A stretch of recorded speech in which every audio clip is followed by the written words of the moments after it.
news portal, an online directory, Ghana's first content curation platform. That's Ghanaweb.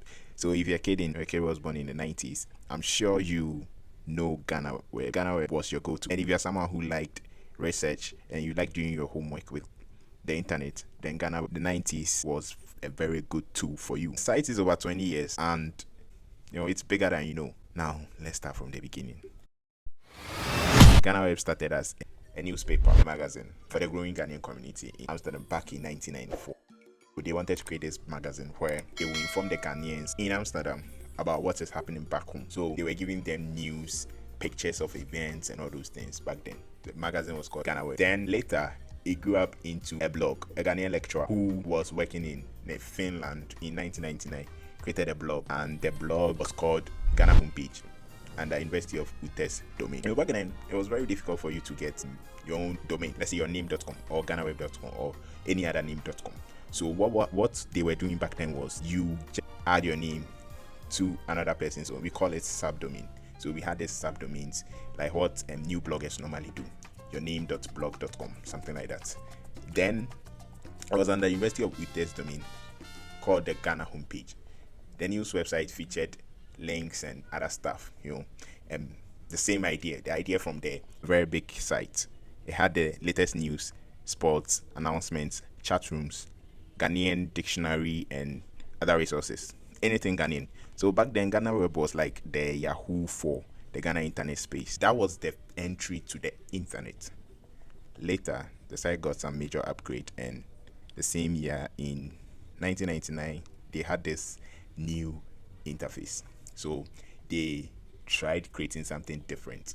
So they hired this Russian graphic designer who created their iconic trademark, the colorful space, where every page had its own color and it's very beautiful and idealistic.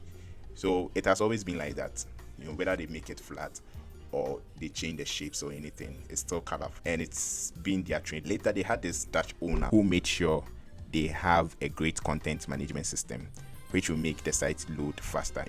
They understood the whole system they are running. Most of your views are coming from Ghana. The internet too was very terrible at that time, and so you need systems that will help your platform load very fast, because Ghanaians in remote areas are accessing your site. And so they created a very good content management system where the sites load very fast for those in towns in Ghana, and it really helped in the group of the site. In 2001 they had this mobile version. Back then in 2001, if you're a kid of the 90s, you know this thing too. The year is 2001. Nokia is dominating the phone market. Almost every popular phone is a type of Nokia, and they had this type of internet they had called the WAP. So back then we had this thing, WAP down, WAP trick, and so it was the WAP, and Ghanaweb was the only site that had the WAP version back then in 2001. So they were very, very serious about their site, the architecture. And due to that, the site grew very steadily, and they collaborated with local journalists and other columnists, and they offered an objective and balanced news to Ghanaians, devoid of censorship. 2001, pluralism in news and media was becoming a thing in Ghana. And so the whole dictatorship and censorship thing was very important to them. So they tried decentralizing the whole journalistic activity by making just individuals who are journalists write for them, and that was a very cool idea. Then from 2011 they launched this partnership with local individuals who will be running the front end of the site, then the back end will still be in Amsterdam. These people, they love Amsterdam.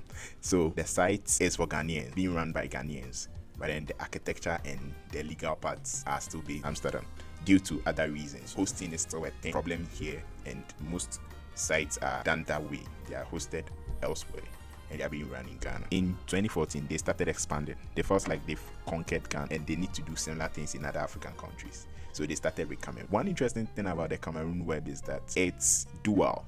They have the English side and the French side, which makes it quite interesting and very unique for country Cameroon for that situation, because they have the French part of Cameroon and they have the English part of Cameroon. They have this Nigerian version, Tanzania, and other YouTube platforms too. Now the question is, how big is Ghanaweb? Now, one, they have a unique visitors of over 20 million people every month. Quite huge. And they employ over 300 people in Africa across all their portals. And that's a very big deal for a news portal in Africa. 3, it's an authority on the internet when it comes to African content and its related stuff. People normally reference them because they provide authentic news, and it's worth over 3.8 million Ghana cedis according to site price. Just imagine, from just a mega to a subdomain blog and now to a website. That's Ghanaweb. That's how big Ghanaweb has. Their dream was to put Ghana on the map.